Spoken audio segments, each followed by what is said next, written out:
sa inyo mga boss. Welcome po sa Home TV. Bali sa video po natin ngayon ay ipapakita ko po sa inyo kung paano po mag-tap ng live wire.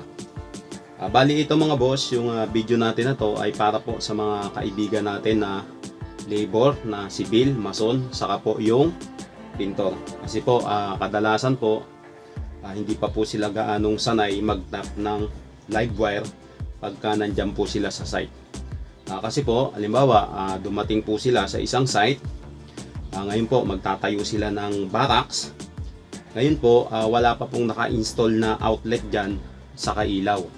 Kaya, ang gagawin po nila, tatawag po sila ng electrician para po malagyan sila ng outlet sa kailaw. Ngayon po, kapag busy po yung mga electrician natin, hindi po kagad magagawa yan. Kumbaga, aantayin po muna nila na matapos yung mga electrician natin bago sila magawan. Kaya importante po talaga na marunong po sila mag-tap ng live pag nasa site po sila o kaya gumawa sila ng barracks. Kasi po pagka nasa site po kayo, talaga pong kadalasan dyan yung breaker po hindi po pinapatayan. Kasi po laging naka-on yan kasi lagi pong ginagamit. Siya nga po pala, bali gumamit po tayo dito ng color coding na wire mga boss para mabilis nyo pong maintindihan lahat ng gagawin natin. Bali ito pong kulay red, ito po yung line 1, ito pong black, ito po yung neutral. Line to neutral connection po tayo. Ang ibig sabihin po niyan, ito pong line 1 natin, ito po yung 220 volts.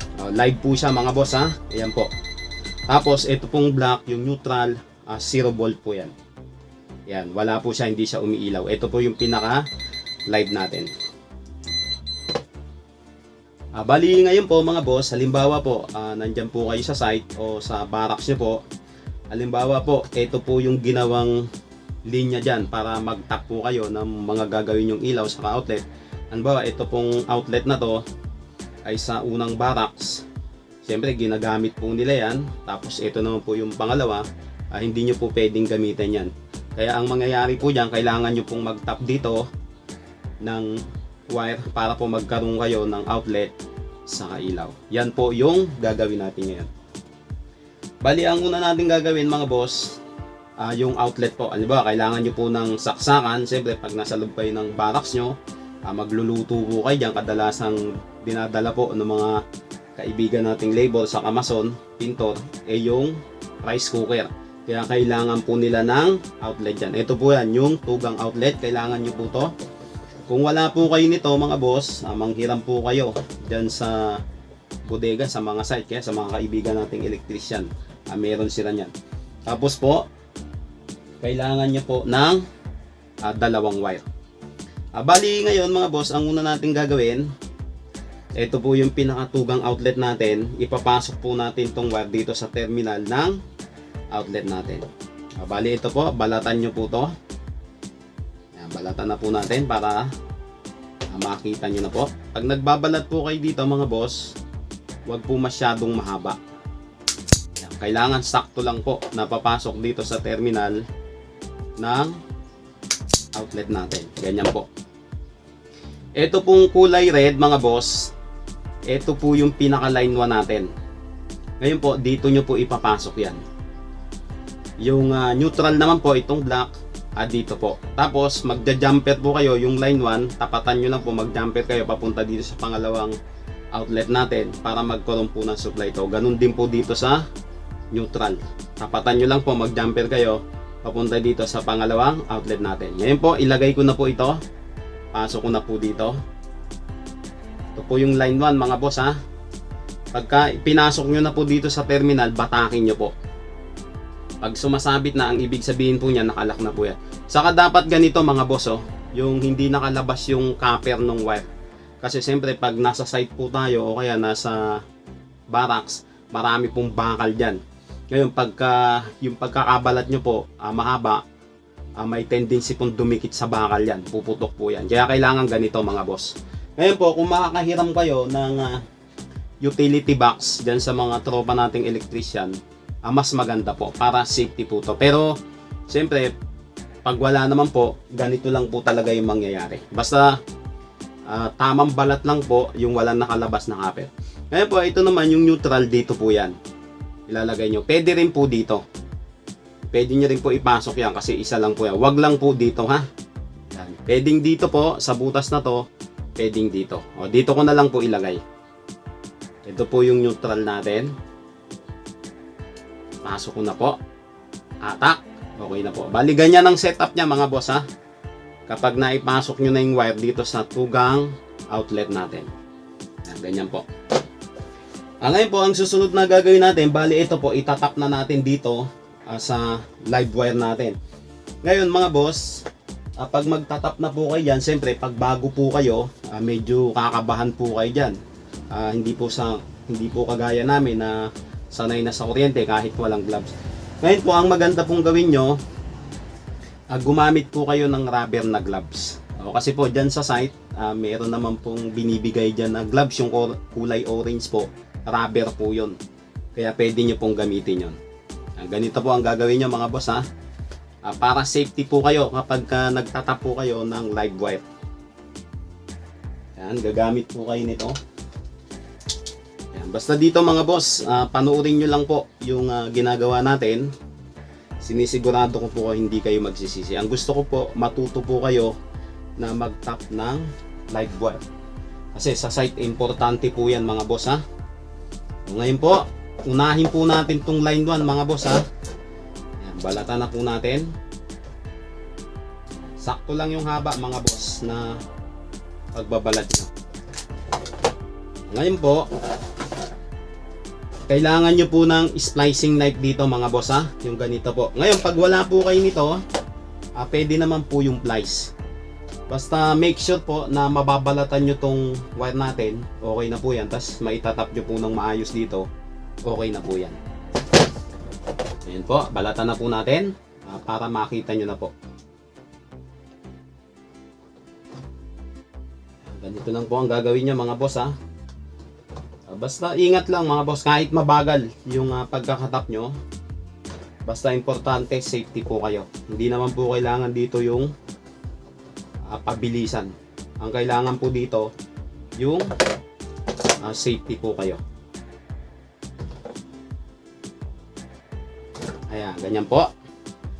Pag nabalatan nyo na po, ito po yung line 1 natin mga boss ha, yung red. Dito nyo rin po itatap sa line 1 na red. Yan, gaganito nyo po mga boss ha. Yan, dikit nyo po yan, ganyan. Tapos po,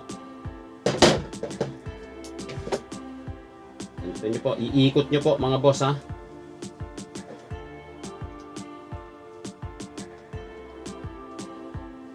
Yan, siguraduhin nyo po na mahigpit yung pagkaka-splice nyo dito mga boss ha.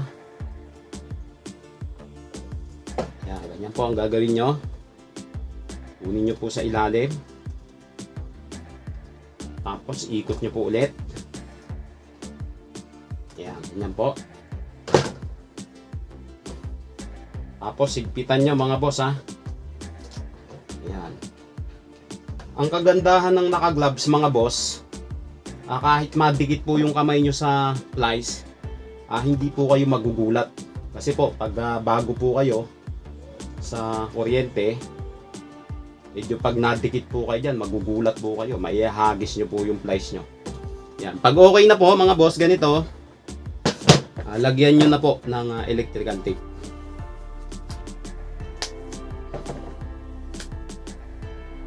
Yan po. Yan. Sa kapag naka-gloves mga boss, wala kayong kaba. Kahit madikit yung kamay nyo dyan, hindi po kayo magugulat. Dito mga boss, pag naglalagay po kayo ng electrical tape, kakapalan nyo po yan ha. Ito hindi ko na masyadong kinapalan kasi sample lang naman po yan. Kasi pag nasa site po kayo o nasa barracks, siyempre po maraming mga empleyado dyan na lumalakad. Kailangan po makapal to. Minsan natatapakan to o nasasagi. Siyempre pag manipis po, baka matanggal o mabutas. Para po maiwasan natin yung aksidente.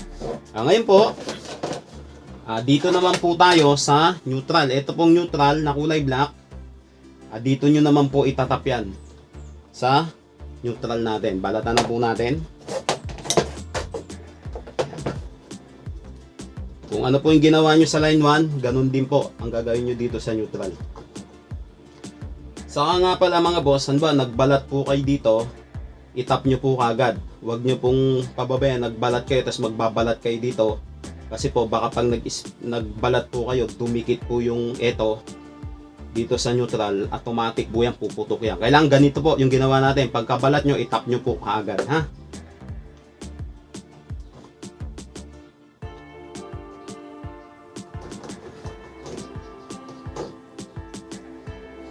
Po.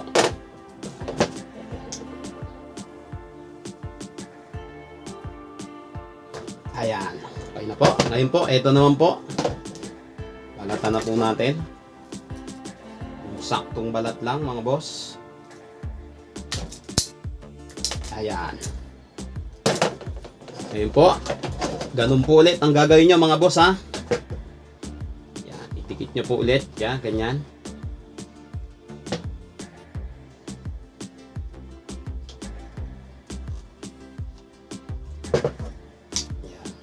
Dahan-dahan lang mga boss. Dito naman hindi naman kailangan dito yung mabilis po kayo. Basta importante, safety po tayo.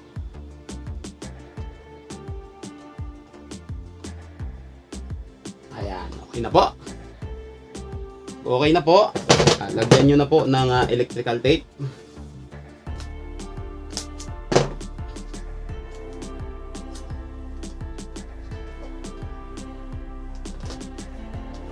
Siya nga po pala, salamat po sa mga solid na subscriber natin na walang sawa pong sumusuporta sa ating channel. Maraming salamat po sa inyo. Ayan po. Yan. Basta pag kayo na lang mga boss, kapalan nyo po yan. Yan. Okay na po yung outlet natin mga boss. Bali, testingin po natin kung gumagana po ba siya. Yan po, bali gumana po siya. Ngayon po, pag nasa barracks kayo, makakapagsaing na po kayo dito. Pwede na kayo magsaksak ng kuryente, makakapag-charge po kayo. Makakapagsaksak kayo ng rice cooker, saka makakapag-charge po kayo ng cellphone. Ngayon po, syempre, meron po kayong outlet. Kailangan nyo po ng ilaw dyan mga boss, ha. Kaya kailangan nyo po ng dalawang wire po ulit dyan. Tapos po, receptacle. Yan, hiram po kayo dyan sa mga tropa nating electrician. Kaya po sa bodega, meron sila nyan. Ngayon po, ang gagawin natin dito mga boss, bali ida-direct po natin to. Baga, mag-i-slice po ulit tayo dito. Dito natin itatap sa line 1 saka neutral. Direct po siya mga boss, ha. Ngayon po, pakita ko na po sa inyo kung paano po yung gagawin nyo. Bali, balatan nyo po to. Unahin po natin yung line 1. Po. Sakto lang mga boss, ha. Pag nagbalat kayo, ganyan lang po. Tapos po, sa pinaka-sentro nyo po ilalagay. Ito, ha. Pasok nyo po dito. Tapos mga boss, hihigpitan nyo po to.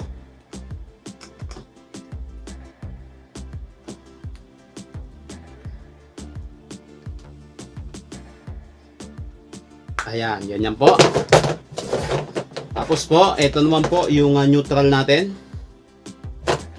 Balatan na po natin.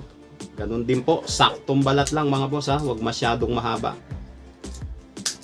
Ayan, yung sakto lang po papasok dito sa terminal ng receptacle natin. Tapos higpitan nyo po yan mga boss, ha.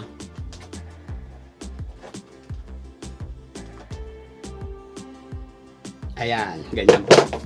Ngayon po, ganyan po ang setup niyan. Kapag nailagay nyo na yung wire dito sa receptacle natin. Ito po yung line 1, kulay red. Ito po yung neutral.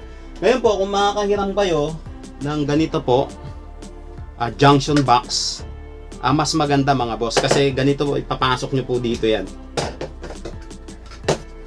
Ayan, ganyan po ang gagawin nyo. Ayan.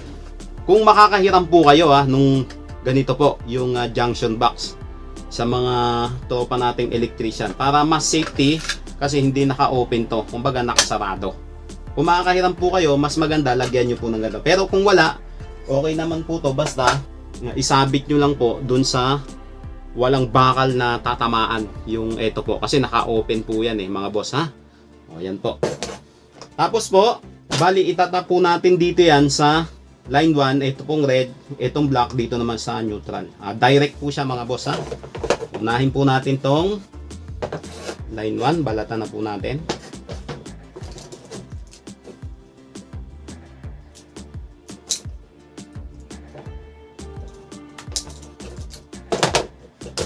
Yan po. Ayan po, ito po yung line 1. Ito po yung live natin mga boss ha. Balatan na po natin yan. Basta dito mga boss, panoorin nyo lang po yung video natin. Sinisigurado ko po hindi kayo magsisisi dito.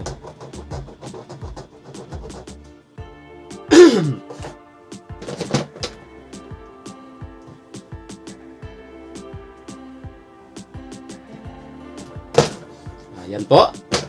Pag nabalatan nyo na po kung ano po yung ginawa natin dito mga boss, ganun din po ang gagawin nyo dito sa ilaw natin.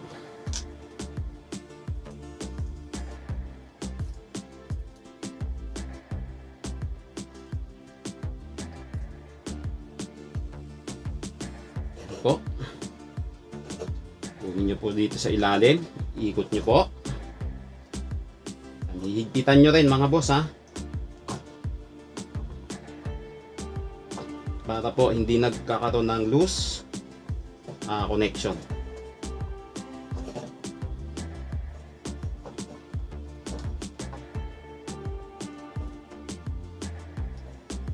Yan, pag okay na po, lagyan nyo na po ng electrical tape.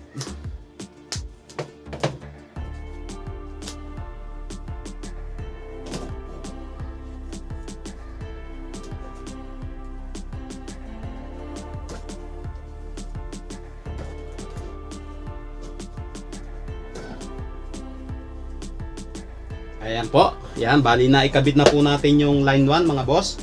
Ngayon po, dito naman po tayo sa neutral. Dito po natin itatap yan sa neutral din po. Balatan na po natin.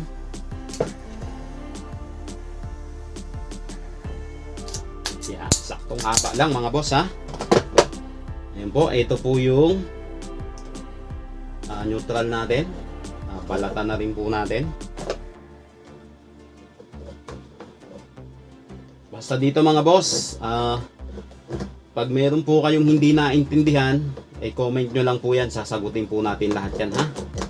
Ang gusto ko po, matuto po kayo mag-tap ng live dyan po sa mga site nyo po. Kasi po, hindi po lagi na nandyan po yung mga electrician natin. Ngayon po, pag marunong na kayo, hindi na po kayo mag-aantay sa kanila. Kayo na lang po yung gagawa. Kasi po, yung nandyan ako sa Taguig, gumagawa kami sa warehouse ng Lazada. Ganyan po, may dumadating po na grupo ng mga sibil. Ngayon, nakikiusap po sila sa amin. Ngayon po, nasa ibabaw po kami. Siyempre, hindi kami makakababa agad. Inaantay pa po nila kaming matapos. Yun po, kaya ang gusto ko po, matuto po kayo kung paano mag-tap ng live. Yan po sa site, saka sa mga barracks nyo. Kaya, ganyan po. Pag okay na po, lagyan na natin ng electrical tape. Basta dito mga boss, kakapalan nyo po yan ha. Para po safety. Kasi kung sa site naman po, ganito rin po. Pag nag-overline po yan, kailangan may ilaw. Ganito rin po ang gagawin nyo. Siyempre marami pong dumadaan dyan. Kailangan makapal po yung electrical tape.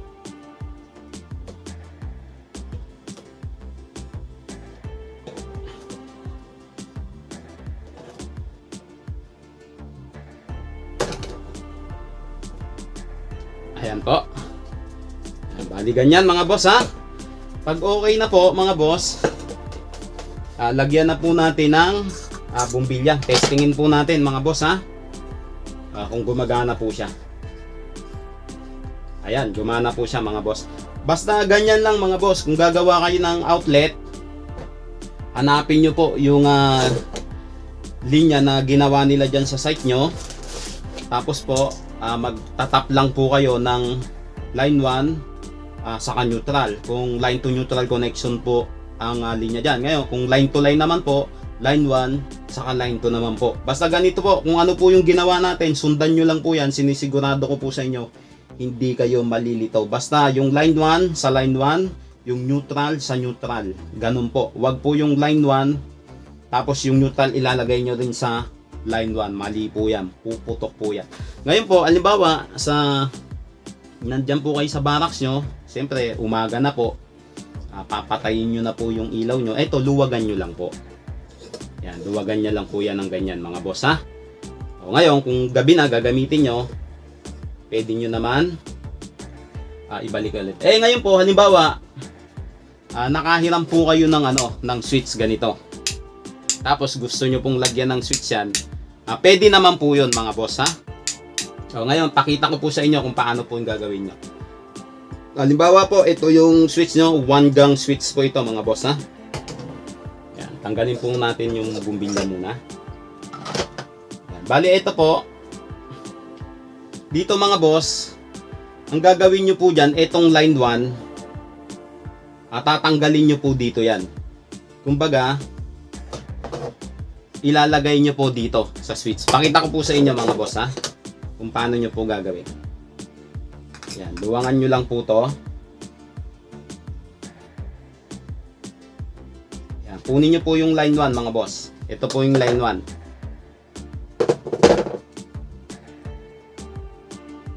Yan, ngayon po, ito po yung switch nyo. Sa tapat po nito, dito nyo po ipapasok itong line 1, mga boss, ha. Ito, yung dalawang butas na to, kahit saan nyo ilagay dyan, isa lang po yan. Tapat po nito. Ito dito, ha. Ito po. Yan, dito po. Pwedeng dito, pwedeng dito. O, pasok ko na po. Para mas maintindihan nyo na po. Yan, hatakin nyo po. O, sumasabit na po. Ngayon po, siyempre may switch po kayo. Kailangan nyo po ng return dyan, mga boss, ha. Kailangan nyo po ng isang wire dyan. Ito, kulay blue. Ang gawin nyo po dyan, balatan nyo po yung dulo. Sakto lang, mga boss, ha. Tapos po, ipasok nyo po dito. Dalawa po yung butas, kahit saan nyo po ilagay dyan, tapat po nito. Ito po, ha. O, lagay ko na po. Dito ko na po ipasok. Atak. O. Hindi siya nag-lock. O, hindi siya nag-lock. Kulang, mga boss. Ayun ang sinasabi ko minsan, mga boss, na kailangan hahatakin nyo po. Kasi minsan akala nyo pumasok na, pero hindi po pala. Pasok natin. Sira yung lock niya, mga boss. O, dito natin sa kabila ilagay. Ayan, okay na po. Ayan, bali ganyan ang setup niya, mga boss, ha. Yung line 1, dito po, tapat po nito. Yung return, dito naman po. Dito po siya. Dalawa po yung butas, kahit saan nyo po ilagay dyan. Ganon din po dito sa line 1. Ngayon po, itong dulo niya, tatakbo po yan dito sa receptacle natin.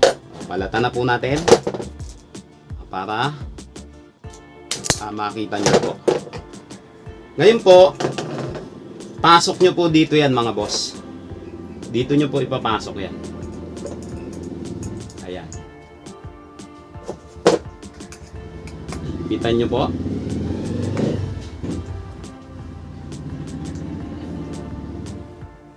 Ayan. Okay na po. Yan, bali ganyan ang setup niya, mga boss, ha. Yan, yung line 1 po, kanina, nagaling dito, bumagsak po dito sa switch natin. Tapat po nito. Tapos, kailangan natin ng isang wire, yung return, ito po yan. Tapat po nito, pasok nyo po dito kahit saan sa butas na yan. Yung dulo, tatakbo dito sa receptacle natin, sa sentro. Tapos, yung neutral naman po, ito galing dito, dito naman po siya. So, ngayon po, subukan na po natin, lagyan po natin ng bumbilya. Yan po, gumana siya, mga boss, ha. Pwede nyo na pong patayin ngayon. Yan, pag nasa barracks po kayo, ganyan po ang gagawin nyo, mga boss, ha. Ayan. Sana po naintindihan nyo, mga boss, ha, yung bagong video natin ngayon.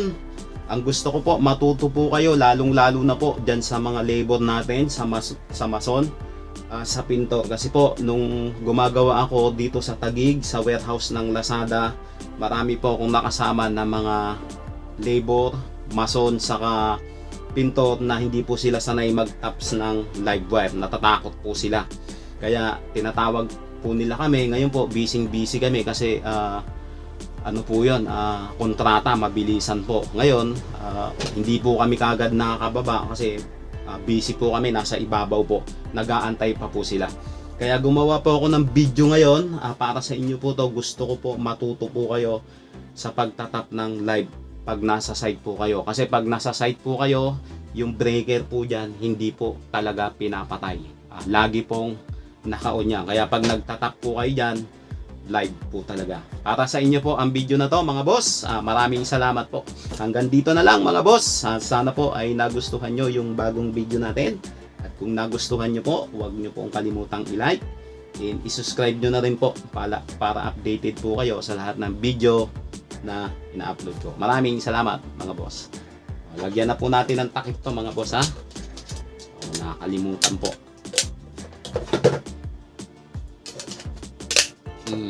Ayan po.